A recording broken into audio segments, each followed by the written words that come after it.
Hello and welcome to the Connectology podcast. Here, Road Knight Taylor's influential team of elite connection specialists and their expert guests help you to better understand distribution and transmission network connections and how to acquire them faster, for less cost and at lower risk.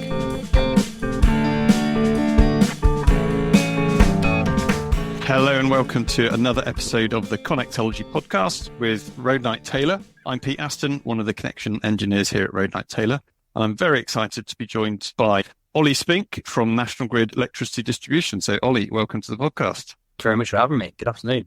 So Oli, a bit before we begin, we are going to be talking on this podcast about network development plans, what they are, how they're produced and all that sort of business. But before we get into that, could you sort of give us a bit of an introduction to you, where you fit within the business, what you do, just so that we can get some sort of an idea of the role that you fill within NGED? Yeah, absolutely. I am the head of system planning at National Grid Electricity Distribution, sitting in the distribution system operator bit of the business. I joined the company back in 2015, formerly Western Power Distribution, and have been in a few different roles, mainly focused on network strategy and distribution system operator side of the business. If I was to try and explain what our team does in a couple of sentences, it would be trying to answer the question, how do we ready the distribution network for a decarbonised future? So it's looking at the future requirements of customers, how they're going to use our distribution network, and then how do we plan for that? Where might we see some problems and how could we go about it? Okay, that's good. I'm glad you gave that summary because I wasn't quite sure exactly how you describe it. And would that be a good summary for the DSO team as a whole?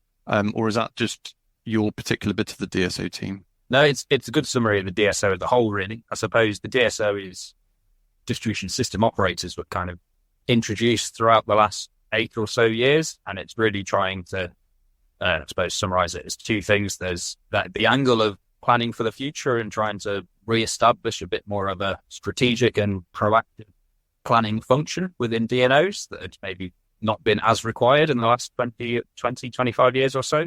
So that's the kind of the angle and the side of the team that I'm very much focused on. But then there's also the flexibility side of things, which is we have more tools in our toolbox as a distribution network operator to solving problems than just building more assets and reinforcing our network. We try to use the inherent flexibility of our customers by trying to more actively shape the load and use that as an alternative to going straight to build solutions. So I suppose it's a mixture of those two roles, the more forward-looking strategic planning, but then also how do we optimize the use of the network that we have currently.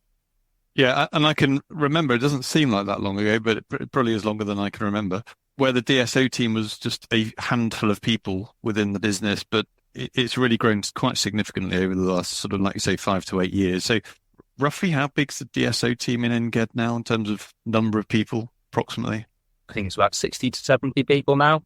Okay, so it's a pretty big team looking at all this, and data is a massive part of the DSO team, isn't it? Managing data and trying to manipulate it. It is, yeah. It's a very key element as we're trying to plan for the future and use our network more flexibly than we have in the past. That involves using more information about how our network is currently operating at any point in time and how it's going to look in the future. All of that is fundamentally just very large data sets that need managing. And then a big key point of the DSO team, I suppose, that we've developed within NGED is trying to automate a lot of our processes and make things quicker so that we can undertake more analysis. So it's not just about collecting data, but it's also how do we design tools and techniques and processes such that we can allow computers to do a lot of the heavy lifting for us. Yeah, and that automation side of things, is obviously massively increasing the capability, I guess, of teams to produce all sorts of fantastic information. Let's dive a little bit deeper then into these network development plans. Can you give us a quick overview as to what a network development plan is to start with? Because I guess there's quite a few listeners who probably haven't really twigged that it even exists. So if you could give us that quick overview. Yeah, absolutely. So this is it's a license condition. So it's one of the mandatory activities that we have to do as a distribution network operator, distribution system operator. It actually came in 2020 and at back end of 2021 through a EU directive. I think it was called the Clean Energy Package for All Europeans. And it, in short, a publication that the that distribution network operators have to produce, which outlines how we're planning to develop our network in a 0 to 10 year period. So it focuses on where are we expecting to see constraints or problems, and how are we looking to solve those either through potentially build solutions, or where we might be looking to utilize some flexibility services to develop our network for the future. Okay. And yeah, that's really helpful. So in reality, as an official product, it's been around sort of 3 or 4 years. But I do remember when I was in Western Power that there was some reporting some years ago was it called Shaping Subtransmission Reports or something along those lines, where Western Power was doing something similar before it was actually a formal license condition? Yes, you're absolutely right. From the year 2016, I think it was, out to 2022, where it formally became the Network Development Plan, we, as Western Power at the time, published Shaping Subtransmission Reports. So these focused on, I think we ended up doing each 6 months per license area or so. It was a report that very similar sort of thing, but it focused on our 132 kV and 66 kV sub-transmission network. And these are all built off of load forecasts of how we see the future of utilization of our network looking. So as WPD at the time, we kind of set up this function to create load projections of how we see our network and what the impact of that could be, which was shaping sub-transmission. So what we interpret the Network Development Plan is a natural extension of that activity that we'd set up about 8 years or so ago, but it also covers our 33 kV network. So it's a bit wider in scope than those shaping sub-transmission. Yeah. Okay. That's really exciting that this is happening, because I think this sort of strategic view of the network is just really important to properly designing and planning the network. And we're seeing this, of course, at transmission level with the sort of centralized plans for the whole of the network, the holistic network design documents and other things like that. So it's very much in view at the moment to get that strategic view. So this is really good. Oli, how are you hoping that this network development plan's going to impact on the boundary between the distribution network and the transmission network? So that is something that's probably become apparent as we're going through this process, how much use we can see from the network development plan impacting at the TD boundary. So where we see a need, maybe 10 years out into the future, for a new transmission capacity, either to solve constraints on our 132 kV networks, but also where we see problems at the grid supply point.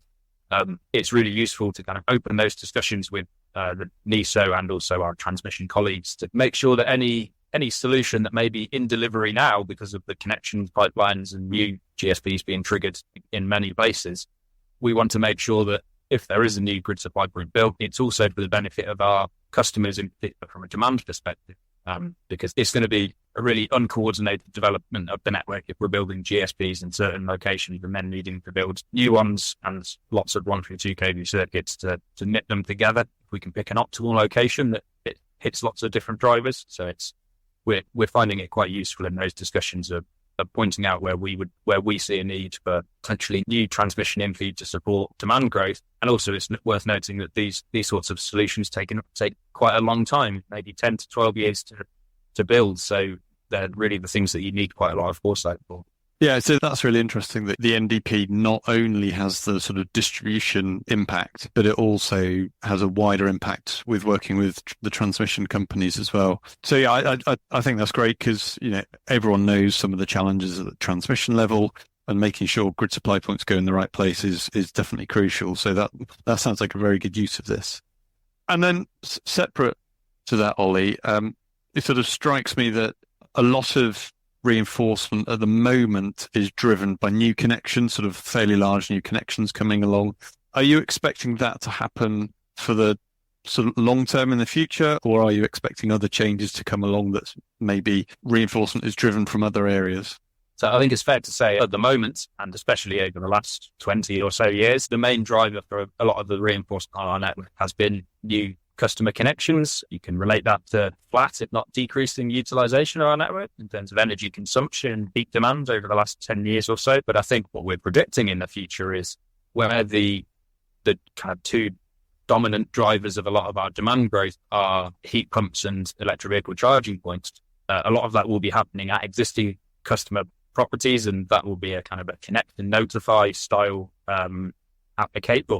notification to us. So a lot of what what we see as future demand growth, and this will probably be out into the 2030s, not necessarily triggered by new connections, but actually from the existing customers that we have, decarbonizing things like their domestic heat bill, they move around. So I think we've seen as a business that we can't just rely on connections, kind of change-based approaches to planning the network to pick up all of the problems. We need to make sure that we're continually reviewing our network. Oli, can you just give us some info around how the network development plan fits within the wider suite of data-related documents that are produced by NGED or by DNOs more generally? Because I know there you've got the long-term development statement, there's the distribution future energy scenarios and so on. Can you sort of just give us a sense of how the network development plan fits in with all that? Yes, can, yeah. We have the long-term development statement, which is another license condition publication that we do. It includes a lot of information about our primary systems, so from the 11 kV or 6.6 kV bars of a primary substation up to the grid supply point where we take a in-feed from our transmission networks. It includes a lot of information about that network model, I suppose, all of the impedance information topology, such that interested stakeholders could use that to create a network model or a digital twin of our primary EHV networks.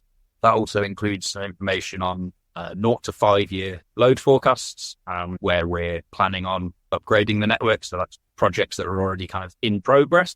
So that's very much one of the inputs to the network development plan. It's the model of our network that we use and study. Alongside that is the distribution future energy scenarios. So they are a bit longer term. They go out to 2050, and it's a bit more kind of all-encompassing of how we see customers utilizing the distribution network. So it encompasses the growth of demand due to the electrification of personal transportation and domestic heat. So EVs and heat pumps and their on the network en masse. It includes the uptake of generation, be that small scale or very large scale connections that we have in our pipeline. And that's, if you combine the network model that's published in the long-term development statement, the load forecasts from distribution future energy scenarios, they are the two key inputs to the network development plan. So when you overlay a year in the future into a model of the network and then take some power system studies and analysis to work out what's going to break and when, that's the output of that activity is the network development plan, which is having studied to this point in time in the future, this is what we think is going to break. This is what we might have to do to fix it. So the network development plan is very much it's not just sort of like raw data, as it were. It's you as NGED having manipulated that data, done some assessments and analysis, like you say, load flow analysis on the network, and come up with a plan as to how to solve any problems that you've identified through that work. Absolutely, yeah. It's very much the output of the process rather than just the data. Okay, so can you talk us through what are some of the key parts of the network development plan? I know there's various different documents that get published, so can you sort of just talk us through what those documents look like, roughly the contents of them? Yeah, all DNOs across GB work together to create a formal statement of what a network development plan needs to contain. So there's broadly three main elements. The first one is a kind of introduction and methodology report that explains the approach that we take to the analysis and how we go about identifying if a problem is indeed a problem. It also includes how we have incorporated the views of stakeholders in our final publication of our network development plans. So, for example, we held a webinar in April of this year that presented our plans and the format and structure and got people to kind of comment how they would like that to look.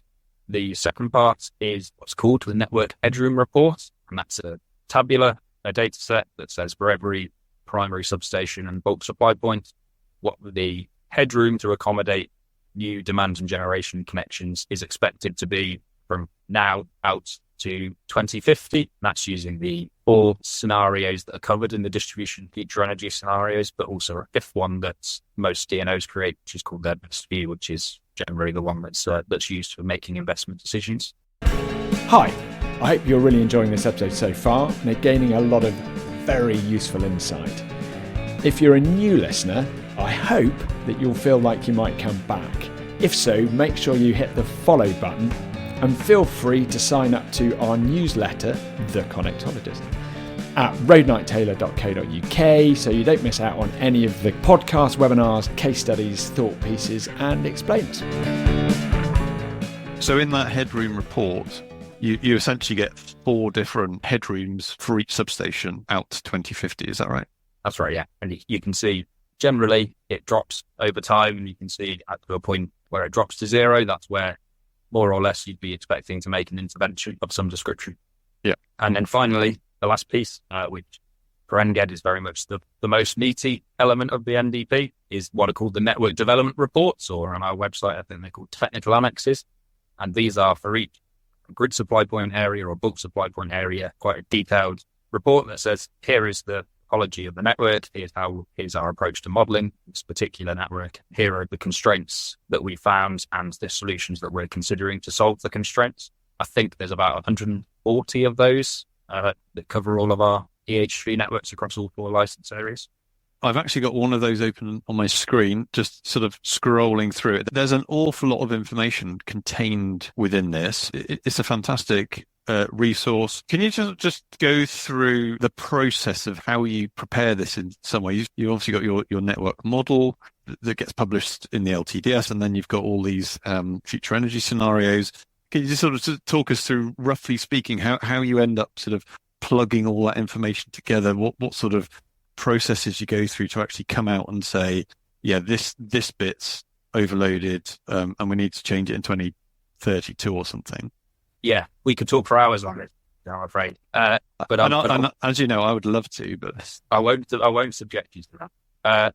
So once we have the network model and the projections, we create a network model that represents a year, what we believe to be a year in the future under that particular scenario, and you run some load flow studies within National Grid. Over the last few years, we've developed some in-house power system analysis software that uses some off-the-shelf software, but some additional programs that we've written in the background that can kind of it takes really quite a brute force approach to analysis. So it takes every possible contingency. So by contingency, I mean it simulates every possible fault that could happen across that EH3 network, and also every combination of arranged outages that we might be having to do to maintain particular assets, that we need to design a network that is compliant and capable of operating under those conditions.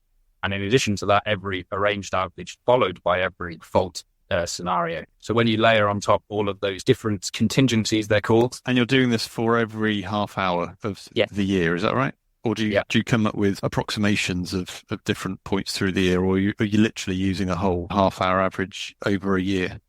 That's a good point. We look at a couple of key representative days, we call them, across the year, which the typical peak demand in winter, but also summer, which is generally when you'd look to take out outages to maintain assets, in addition to a representative day that looks at kind of a minimum demand coincident with maximum generation output. So there's a few different, I suppose, cardinal points. It's not a full annual 17,500 half hours. It's looking at a key 240 or so in particular.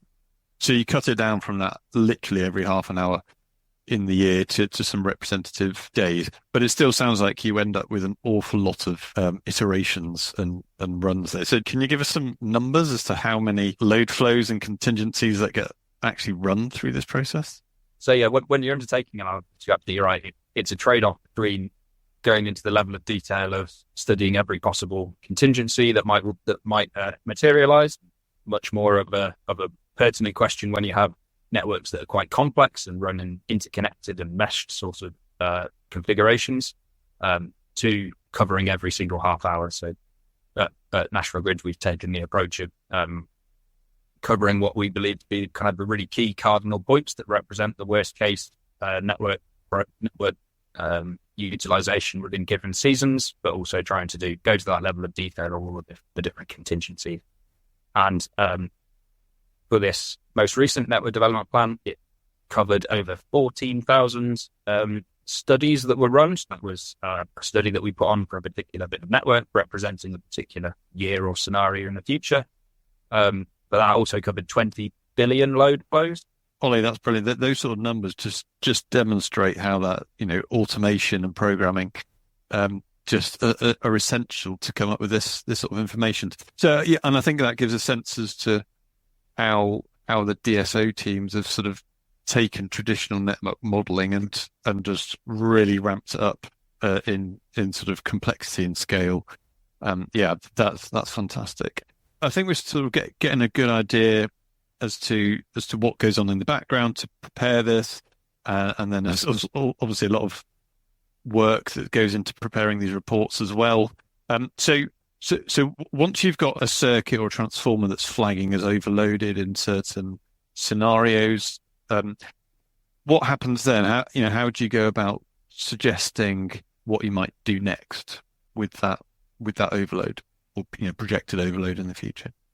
Yeah, when we're undertaking the analysis and planning, we have to look at different options to solve that problem. So one of those could be an overloaded circuit, putting in a new circuit, or rating that existing circuit. So what we traditionally call conventional reinforcement, bigger assets, more assets. Alternatively, we could look at, can we use the flexibility of our customers, and during those particular times of day and seasons that we might see the problem, and we pay customers through tariffs and incentives to use energy in a different way, either be that generation turn up or demand turn down, something like that would help shape that load curve and reduce it underneath the rating of the asset that we're flagging as constrained. There are also other things that we can do internally that could involve operational mitigation. An overloaded substation, you could look to, if possible, transfer load onto a neighbouring substation. It's not as highly utilised. So there's a variety of solutions that we can recommend and then direct the rest of the business to undertake. But generally, when we're looking at these sorts of schemes, we will, where possible, look to utilise flexibility services if it's technically and economically viable to do so. So we try to look at all those flexibility services and publish those as part of our 6 monthly kind of flexibility procurement activities. So you do the network development plan, and that drives what flexibility you want for the next 6 months? Yes, exactly, yeah. Okay. And then if you go out to the market and you get enough flexibility, you obviously can then use that. If you don't get enough flexibility for a certain constraint, does that automatically lead you to some of the other sort of traditional build options? Is that the way it would work? It does, yes. By having the proactive approach and looking as far ahead into the future as possible, we can, if we know how long it takes to solve the problem using conventional reinforcement means, we can try and make that decision as early as possible. And if we have enough flexibility, then we can defer that reinforcement needing to start until a couple of years in the future, maybe. But if not, then what we need to do is we need to direct the delivery parts of our business in the DNO to commence reinforcement work, and that will involve detailed network design to look at specific routes of circuits or ordering particular items of plant and then getting it booked into our general reinforcement program. So the NDP as a process is very much driving the decisions that we're making when it comes to the term that Ofgem like to use is load-related expenditure, but interpret that as spending money to increase the capacity of our network. I guess some people from the outside listening in who don't work for DNO might just see the network development plan as sort of a box ticking exercise to go, Ofgem have said, prepare a report. So we've prepared a report, but it sounds very much in NGED like you're actually using this as a sort of central part of your business planning activity. Is that how you view it from the inside? It is, yeah. It's no use being a plan on the shelf. We're very much of the opinion that it's the process that drives all of our reinforcement activities. We can try and use it to be a bit more proactive and get ahead of the game when it comes to making quite low regret investment decisions that are the right sensible way to develop a particular network. And in terms of the reports themselves, they're the same document for our internal staff as they are for our external staff within the DSO. One of our kind of key principles is on transparency. So we believe it's a really good way of demonstrating to our customers how we're planning on developing the network. But that only works if you actually take action on what you've put in the plan.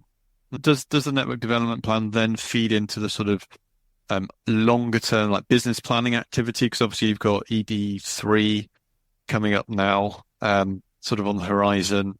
Will the outputs from the NDP end up feeding into that sort of wider business planning activity as well? It does, yeah, it does. So within DNOs, as you very well know, we in the past you'd look on a fit read or ED2 at least on a 5-yearly basis, and we'd look to do this sort of analysis and identify what works will we need to deliver over the next 5 years. Will become a business plan, and when your settlement is agreed, that would be what's in the delivery plan. With the level of, I suppose, uncertainty in the future growth of low carbon technologies and how that's going to impact our network, we don't believe it's really something that you can do every 5 years, because there's so much change in the kind of political landscape. So it's very much just a continual activity that we're doing now. Every 5 years it feeds into the business plan, but also on a 2-yearly basis within Rio ED2, which is quite a change.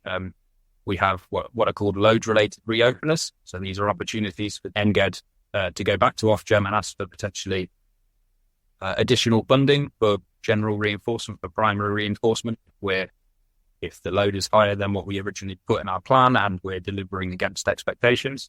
So the MDP we see is very much, it's the continual activity that Ofgem and stakeholders can use to see that transparency, and it will feed into all of our reopeners and subsequent price controls. Yeah, that makes an awful lot of sense. And for your stakeholders then, Oli, so developers of one kind or other who are looking for new connections or flexibility providers, how were you hoping that your stakeholders are going to end up using the network development plan? So I think if we take each of those in turn, I'll add a third one in the local authorities and kind of local government stakeholders. So the flexibility providers is an indication as to where we would be looking to procure services in the future. So if you have flexible assets in that particular location, it would be kind of on the radar as where there might be potential revenue stream, I suppose, for those in the future. With customers looking for new connections, I suppose what we're looking for this MVP to do and the subsequent activities that we're doing is, to a certain extent, it can decouple the reinforcement that may be associated with those new connections if they were to apply, and try and bring it forward a bit earlier. If we know that load growth is happening and we know what the right solution is, what it can do is accelerate that reinforcement activity. And what it should do in the very long term is help with customer connections timescales reducing a little bit, because we're not waiting for that customer to come along when we're quite highly utilized to trigger that reinforcement. We know it's coming, so we've already triggered it and it's already in delivery or even delivered by the time that load growth is happening. So it's trying to, I suppose, not fully decouple, because you can't perfectly forecast everything that's going to happen everywhere, but it's trying to kind of bring forward some of those reinforcement. If only you could perfectly forecast everything, Oli. I know, yeah. And then finally, for the local authority stakeholders, we have a lot of engagement with our local authorities and regional governments that are looking to understand what the capacity is on the network and how we can play a role in their local or regional decarbonisation targets that have been set. So it's we rely on those sorts of stakeholders to help give us quite a lot of information that feeds into our distribution future energy scenarios. Things like where there's going to be new domestic dwellings or industrial commercial developments from local development plans, things like that. And it's a really useful thing to play back to them. Here's what we're planning to do in your region as a result of what you told us. So local authorities, along with customers potentially looking for new connections and flexibility providers, hopefully find this a useful source of information. Yeah, and certainly I use the network development plans in my own work, and I think they're very useful just to get that sense of where you as a DNO are looking to take it. And yeah, I find it incredibly valuable to look through, and I would certainly encourage everyone to go and look. I guess you can just find this on the NGED website, can't you, Oli? We can probably put a link in the show notes somewhere. We will attempt to do that. I think I just had one last question really, Oli, was if you've got any thoughts around what the future of provision of this kind of data is. 10 years ago, the NDP and these bigger strategic documents weren't there. They weren't a thing. And now they are. So, what sort of changes might we expect over the next 5 to 10 years as DSOs get even sort of bigger and more important? A really good question. So I think in the short term, what we're looking to do is make this data a lot more kind of accessible to customers. I appreciate coming at this from a distribution network planning engineer background. It's quite technical and it's very detailed, talking about specific substations, but I think there's a way of how we present this to external stakeholders that's a bit more accessible, a bit more digestible. So I think that's a key focus for what we're looking to do over the next few years in terms of bits publication. I think longer term, where I hope that it can be used is as a key link back to where we have developed the network, and you can look back to, let's say, a new substation being built in a place, and you can trace that back to that's because the MDP back in 2024 said that we will need a new substation in this area, and it's going to help to solve all of these constraints. So it exists as a result of the analysis that we've done and the very accurate forecasting that this will be required. So I think long term, actually seeing development of the network at pace to deal with the levels of growth we're expecting will be hopefully quite a real thing that people can see and trace back through the transparency of what we're showing as to how it has been triggered. Yeah, that's brilliant. And I think the future of data provision and the future of network development in general looks really good.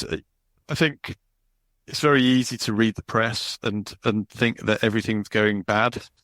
You read and you say, there's this massive queue and, customers are held off from connecting for a very long time. And sure, so, lots of that is the case and there's lots of things going on to address that. But there's also a lot of really good things that have already happened. The network development plan is one of those things. I'd really encourage listeners to go and read it, go and look at it, be informed by it in your own planning. Oli, it's been absolutely fantastic to have you. Thank you so much for coming along. I hope you've enjoyed being on the podcast. Yeah, thank you very much for having me. It's been fun.